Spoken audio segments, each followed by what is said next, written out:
Yo, what's up guys? Today I want to talk about plants. A plant druid endgame build that can take on juiced tier 15 maps, it can take on endgame bosses, and is surprisingly fun and cheap to build. So plants are a new addition in 0.4. The plants are like a new type of tag, a new type of skill. There's a feature where you can use these new plant abilities, and then once you've spread out your plants, you can overgrow them by like watering them, for example. You're basically a gardener, right? So you can overgrow these plants and they'll deal more damage.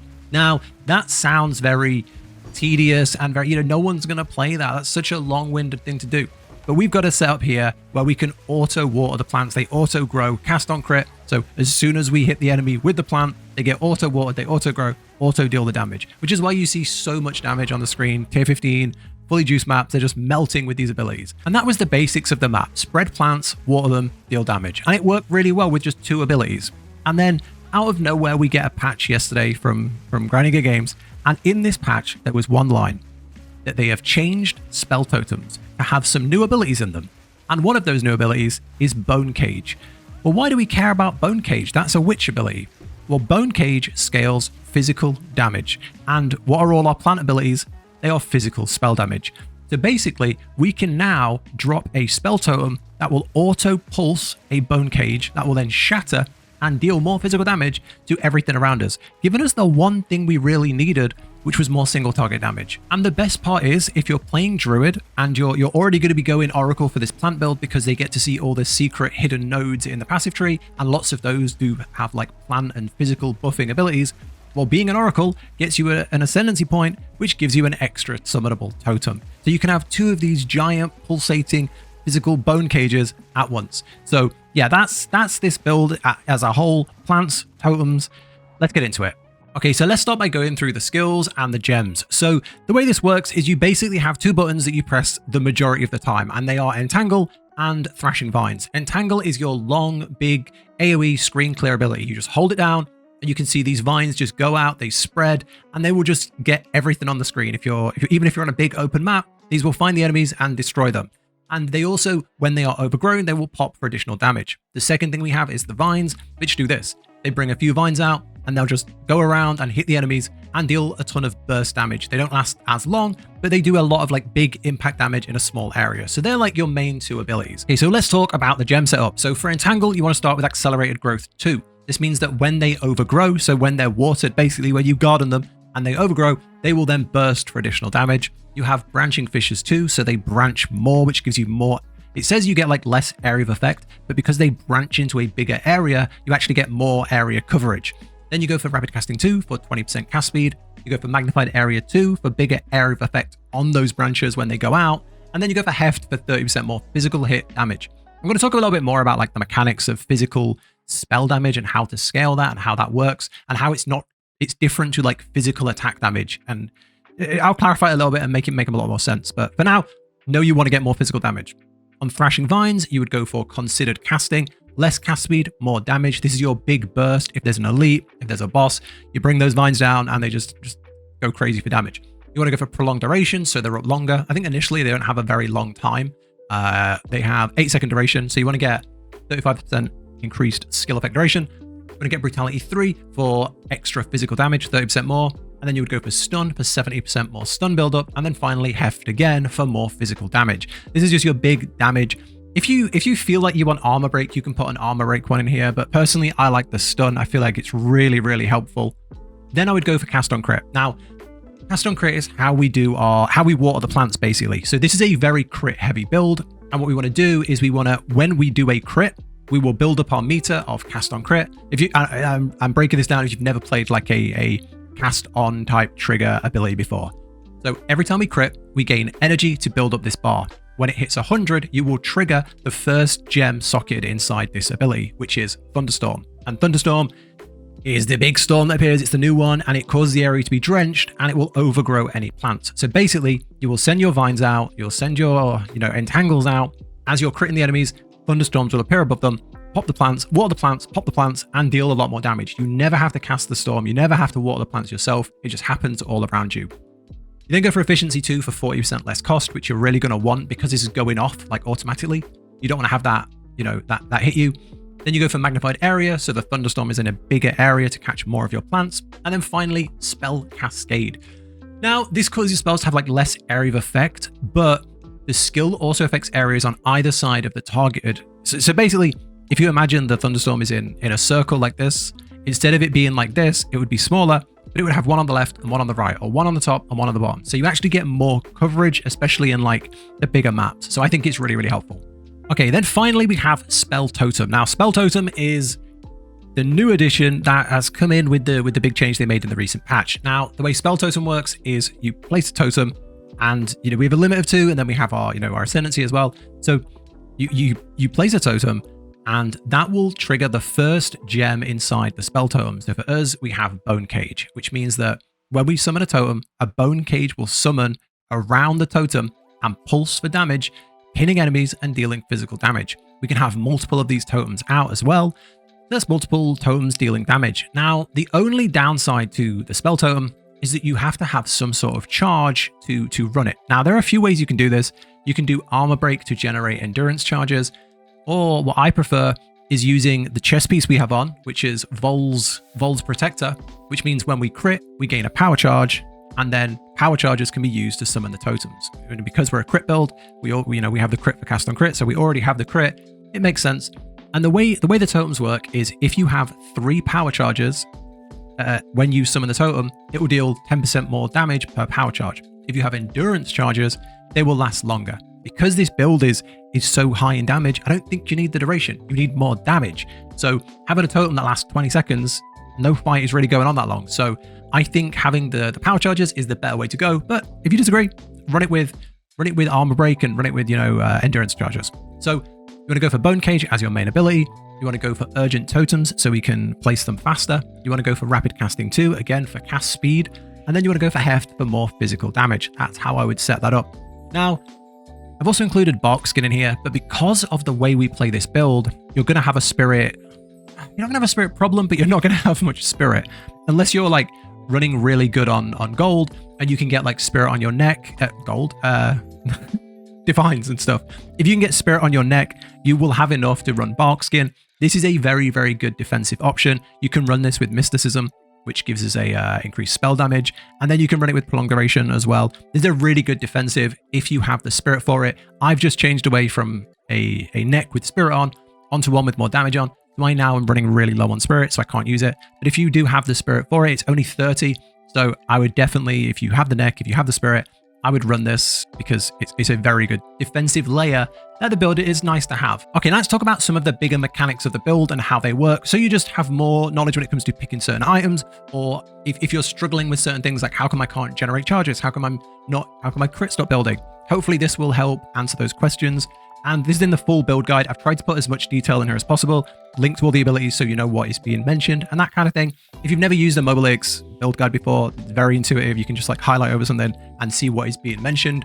Also, if you are in the MobileX Plus, which you can join to go like ad free, you can also track your build. So you could track here, and you could go down to your character. So mine is Twilight Enjoyer, and you can see what gems you have similar to the build. So you see like, oh, I need to change this one, or I need to change this one. You can see like how close you are in the skill tree. You can see on your items, well, I have this, but I don't have these things here. I'm missing this on my neck. I'm missing this on my ring. So that's hopefully going to help if you're finding yourself like struggling to track certain things. My build is linked down below. So for anyone who does join, thank you. It helps me out a ton. So let's get on to the mechanics. So the main thing to be aware of here is physical spell damage. So all of our abilities scale with physical spell damage. So when you see Entangle, it has tags, and tags work on these abilities. That means if it has that tag, it will buff that ability. So you see that under Entangle, it says spell, AoE, duration, physical. If you have something that says increases spell damage, it will increase the damage of your Entangle. If you see increases physical damage, it will increase the damage of that ability. It's also a plant. So if you see increases plant damage, it will buff that ability. Similarly with Thrashing Vines, right? So all of that will buff it.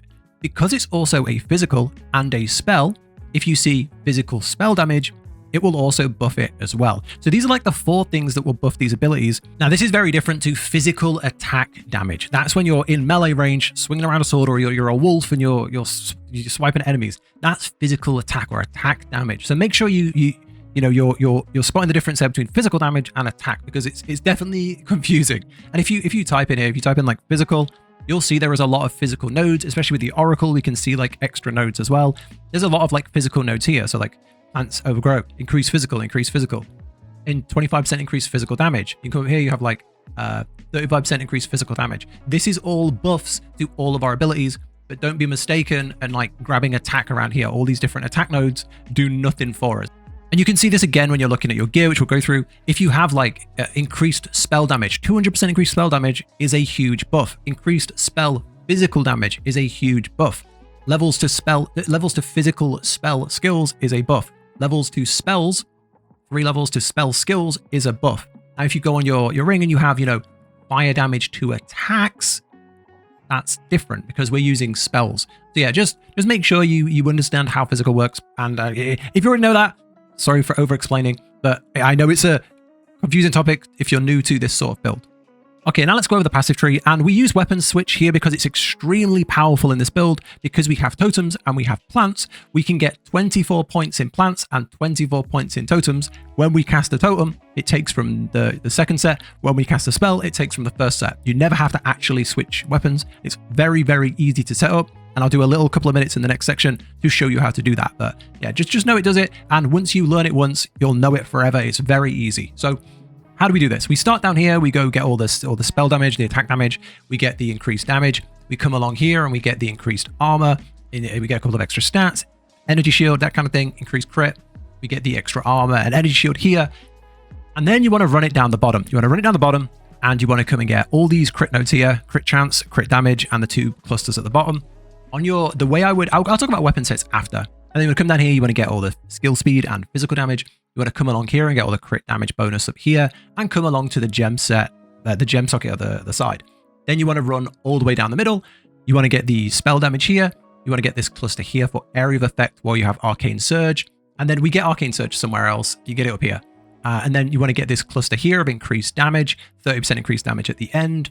You come to the bottom and you get these extra crit bonus nodes here. Come along to here. And as you go down, there's like a defensive cluster here. 60% increased armor from body armor and 60% increased energy shield from body armor, which is an amazing node for the druids. You come up to here, and this is where we start doing weapon set at the bottom. So I would leave the last node here for your basic nodes. Then you want to come along here and you get this cluster here. 20% increased mana regenerate and gain arcane surge when you deal a critical hit. Now this is a critical hit build, so we'll be dealing a ton of critical hits. The way arcane surge works is we get 15% increased cast speed and 20% more mana regenerate. So when we crit, we have a 10% chance to gain Arcane Surge, and then with Arcane Surge, we have this down here, increased spell damage and increased area effect when we have Arcane Surge. So they synergize really, really well. Then you want to come up to here, you want to go along here, don't go left yet, come along to here, you want to go down here, you want to get this Wild Surge incantation, 50% more damage from Storm and Plant spells, costs 50% less, and have slightly less duration. It's an amazing node. And then get this big defensive cluster here. And then this is all energy shield, increased energy shield, increased energy shield. You get increased energy shield from equipped helmet. Really, really good stuff. Now I'm level 90, I think, about 90 right now. With my extra points, I would be coming up to here and then coming down and getting these critical hit for spells and some extra energy shield. That's where I'll be running it for the extra points. So, that's where you want to be going after that. And I'll show it all out. I'll have it all on the planner. Now, that's where all of your base nodes go. That means no matter what spell you're casting, you will gain both of those benefits. Now with weapon set 1, you want to run down here and get all of these plant nodes. Increase plant skills, chance to immediately overgrow, and then here you got increased physical damage down there. So you want to get all those plant skills, and then you want to get this big plant cluster up here, which leads to like overgrown plants break armor, gain damage as extra physical, fisher skills have +1 to their limit, all of those extra damage skills here, and then again you come up to here and you get all this physical damage, increased physical damage, skill effect duration, chance to impale on spell here. You want to get all of those clusters up there. That's where we're running all of our physical stuff on weapon set 1. On weapon set 2 is where we set up our totems. So you want to run your totems on this green line. So you would come up here and get this cluster here, totem damage, totem life, that kind of thing. Up here, we've got a big cluster here where we go to increase totem placement speed, spells cast have increased cast speed, and then we have another cluster down here of totems. You want to get all of the totem stuff down there. That is how you would set this up for the most success. If you're wondering what all these like dark blue lines are, that's not weapon set. That is our node here. walk the paths not taken, where you see extra nodes on your skill tree, on your passive tree, because we're an oracle. So that's the passive tree. It's fairly confusing if you haven't done weapon sets, so I'll talk about that in a sec. Okay, finally we're an oracle, so this is what I would go for. I would only go oracle for plant build. I think it's significantly better than the other option. I think I looked at it and I tried playing an acolyte, the new the disciple of, I can't remember, the new sorcerer one. I tried playing that and I didn't personally like it, but it has some good stuff that works with this build. There's like an oasis where you can water your plants with that gin that you summon. So that's kind of cool. And Blood Mage also has some cool stuff because they have a lot of like physical stuff in their toolkit already. So that's another option. I personally think Oracle is the best. So for Oracle, you can run along the bottom here and you get Paths Not Taken, which let you see all of these special blue nodes, and some of them are really good for this build. Then you can come up here and get +1 to max totem limit, and totems last 6 seconds extra once they're gone, which is really, really nice.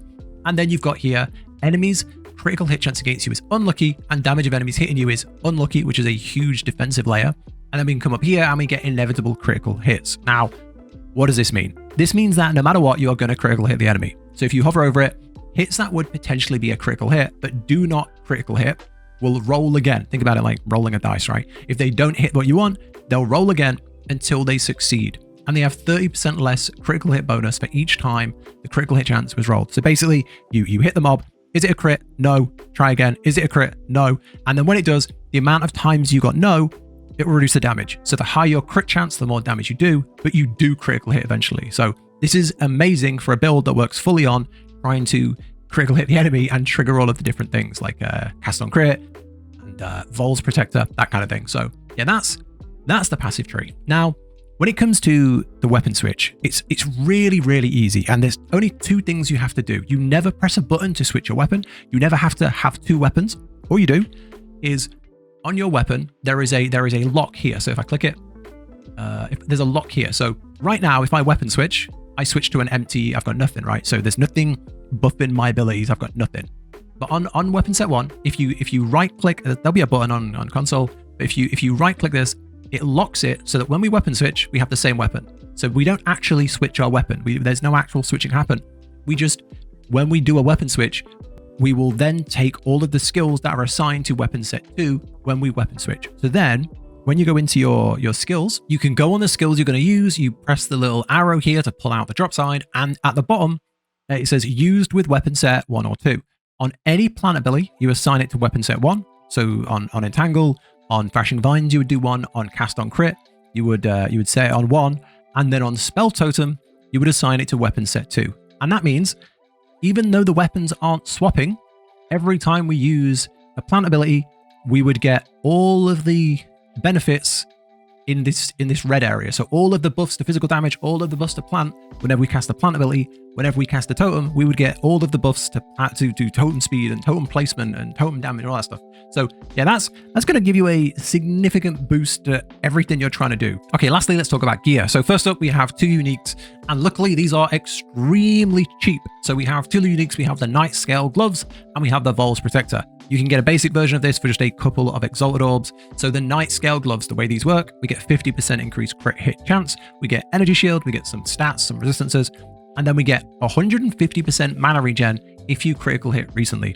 But you don't regen without doing a critical hit, which means if we cast an ability, we have no mana regen. We only mana regen when we critical hit, and because we always critical hit, we are always getting 150% increased mana regen. So this is really, really, really good. On the chest piece, we go for Vol's Protector. This gives some good stats, but we get 25% chance to gain a power charge on critical hit, and we use the power charges to summon our Spell Totem. It's 3 power charges per totem, and because we critical hit everything on the screen every time you pretty much cast a spell, it'll just go around, hit everything, and you'll get a bunch of power charges every single time. Now, you might say, but this is low armor. It's pretty low armor, but it's not. You know, mine has 600 armor, 200 energy shield. It's not bad. You would probably have 1000 armor, 400 energy shield-ish if you had a normal, a hybrid end game piece. But we're losing a little bit of defense for a ton of extra damage and utility. So I think it's worth it. Now, let's talk about armor while we're here. What are we running here, and why are we running it? We are a druid, so we have the option to go strength in or strength in mix. So like we can go armor, we can go energy shield, or we can go armor energy shield mix. Now, It depends a lot on our passive skills. So in our passive skills, we have this node here, increased armor from body armor and increased energy shield from body armor. So it makes sense on our body armor to run an armor energy shield perfectly because Vol's Protector is. The other thing is in this cluster over here, we have 70% increased energy shield from equipped helmet on the illuminated crown. So on the helmet, you want to run a full energy shield helmet and chuck in some, greater iron runes for increased energy shield, and that all gets buffed up. On the boots, I would go for a mixture of armor energy shield. The gloves, we have those which are just pure energy shield. So that's kind of how I would mix the armor energy shield setup. I right now have like nearly 3k energy shield and a good chunk of armor, a good amount of just under 2k health, could be a lot better, and it's fine. You feel finally tanky. You're not a warrior, but you feel like you can take a few hits and you're fine in juiced tier 15 maps. So that's how I would run the defensive side. Of course, get all your resistances up. I mean, mine's pretty good. Could be a little bit higher, but I'm missing one thing. I changed one thing and lost 15 to all on a neck. But generally, you want to try and get this all to 75% with scattering around your resistances, chaos, lightning, wherever you can get them.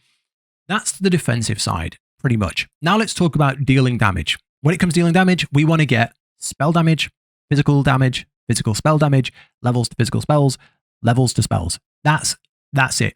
Cast speed as well, critical hit, critical bonus, wherever you can find it. So on the weapon, you want to get spell damage, spell physical damage, and levels to physical spell skills. That would be the 3 priorities I would be looking for. I mean, you can get higher tiers on this, they go higher, and they scale your damage incredibly well. The other thing I would go for on your weapon would be mana regen rate, because this is a mana hungry build, so I would try and get that. But that's pretty much it. You want to try and get cast speed on there as well. On your neck, you can get cast speed, you can get levels to spell skills. You can also get spell damage on your neck as well. So try and get that if you can. And then the only other area is your rings. You can get some cast speed on your rings, which is pretty nice. Mana regen on your rings, but that's pretty much it. You don't have we're not hunting for really juiced rings with added lightning, added fire, added physical damage. There's none of that in this build really.